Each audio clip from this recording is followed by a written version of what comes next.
Hai guys, energi merupakan salah satu masalah utama yang dihadapi oleh hampir seluruh negara di dunia. Hal ini mengingat energi merupakan salah satu faktor utama bagi terjadinya pertumbuhan ekonomi suatu negara.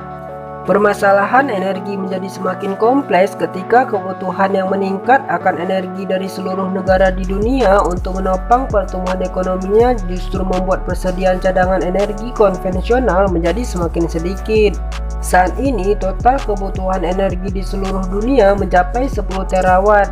Diprediksi jumlah ini akan terus meningkat hingga mencapai 30 terawatt pada tahun 2030. Kebutuhan yang meningkat terhadap energi juga pada kenyataannya bertabrakan dengan kebutuhan umat manusia untuk menciptakan lingkungan yang bersih dan bebas dari polusi. Berbagai masalah ini menuntut perlunya dikembangkan sumber energi alternatif yang dapat menjawab tantangan tersebut, yaitu dengan solar cell.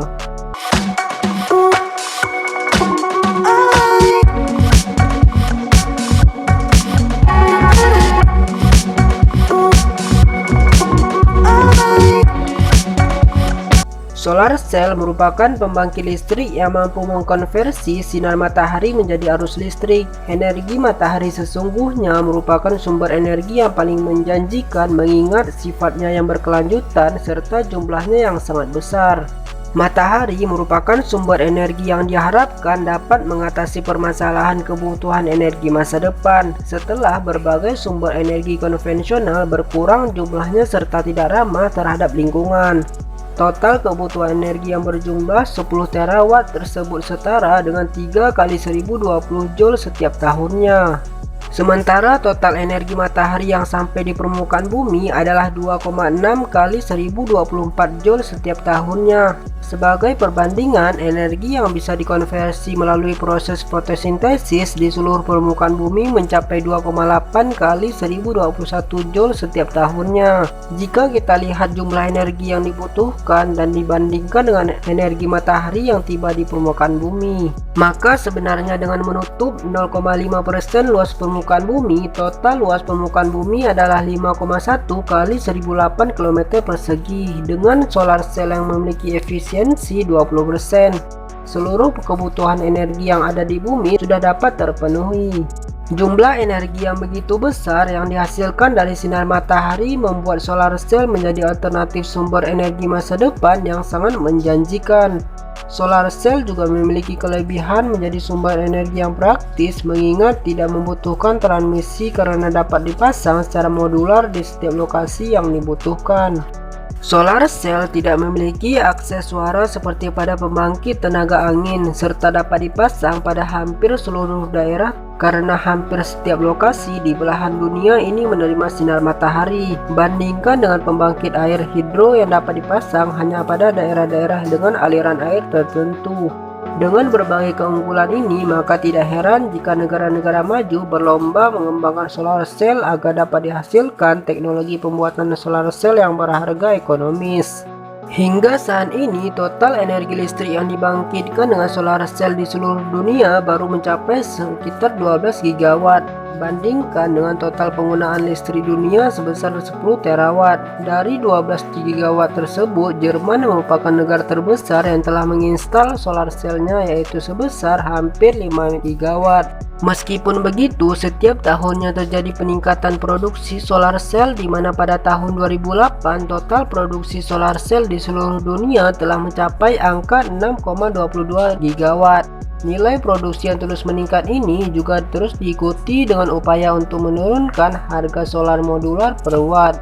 Saat ini harga listrik yang dihasilkan oleh solar cell sebesar 50 sen yang relatif masih sangat tinggi jika dibandingkan dengan pembangkitan dari sumber lainnya seperti dari pembangkit termal yang hanya sebesar 8 sen untuk setiap kWh-nya. Berbagai teknologi telah dikembangkan dalam proses pembuatan solar cell untuk menurunkan harga produksi agar lebih ekonomis. Jenis-jenis solar cell pun saat ini telah berkembang tidak hanya berbasis pada kristal semikonduktor silikon, tetapi berbagai jenis tipe dari mulai lapisan tipis, organik, lapisan single, dan multi junction hingga yang terbaru jenis dye sensitive solar cell. Cara kerja sel surya adalah dengan memanfaatkan teori cahaya sebagai partikel. Sebagaimana diketahui bahwa cahaya baik yang tampak maupun yang tidak tampak memiliki dua buah sifat, yaitu dengan sebagai gelombang dan dapat sebagai partikel yang disebut dengan foton. Penemuan ini pertama kali diungkapkan oleh Einstein pada tahun 1905. Hingga saat ini terdapat beberapa jenis solar cell yang berhasil dikembangkan oleh para peneliti untuk mendapatkan device solar cell yang memiliki efisiensi yang tinggi atau untuk mendapatkan device solar cell yang murah dan mudah dalam pembuatannya. Tipe pertama yang berhasil dikembangkan oleh jenis wafer berlapis silikon kristal tunggal. Tipe ini dalam perkembangannya mampu menghasilkan efisiensi yang sangat tinggi. Masalah terbesar yang dihadapi dalam pengembangan silikon kristal tunggal untuk dapat diproduksi secara komersial adalah harga yang sangat tinggi, sehingga membuat solar cell panel yang dihasilkan menjadi tidak efisien sebagai sumber energi alternatif.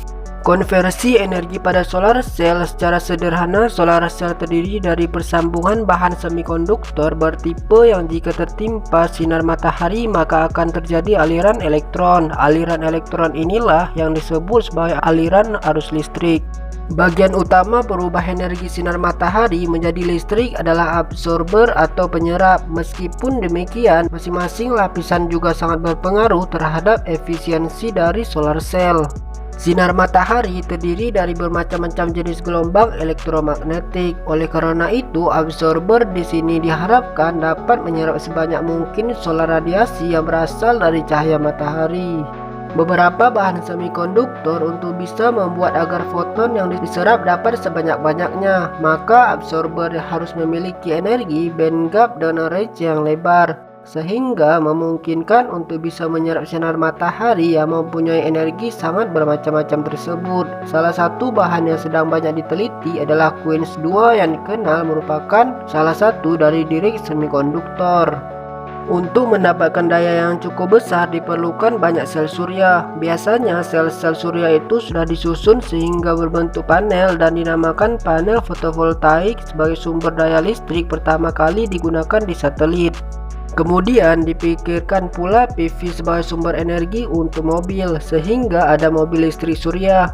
Sekarang di luar negeri PV sudah mulai digunakan sebagai atap atau dinding rumah. Bahkan Sanyo sudah membuat PV yang semi transparan sehingga dapat digunakan sebagai pengganti kaca jendela.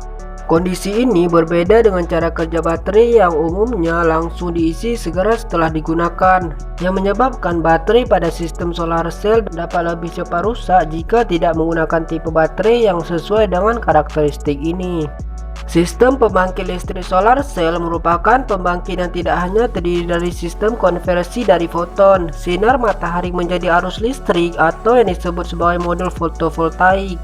Perlu ada sistem pendukung yang berfungsi menyimpan energi listrik yang hanya dibangkitkan oleh keluarannya dapat lebih stabil, dapat digunakan saat tidak ada sinar matahari atau pada saat malam hari. Pertumbuhan teknologi sel surya di dunia memang menunjukkan harapan akan solar cell yang murah dan memiliki efisiensi yang tinggi. Sayangnya, sangat sedikit peneliti di Indonesia yang terlibat dengan hiruk-pikuk perkembangan tentang teknologi sel surya ini. Sudah seharusnya pemerintah secara jeli melihat potensi masa depan Indonesia yang kaya akan sinar matahari ini dengan mendorong secara nyata penelitian dan pengembangan industri di bidang energi surya ini. Nah, itulah tadi pembahasan kita tentang pentingnya sistem pembangkit listrik sel solar. Menurut kalian gimana? Ada saran lain? Komen di bawah ya. Terima kasih udah menonton dan sampai jumpa.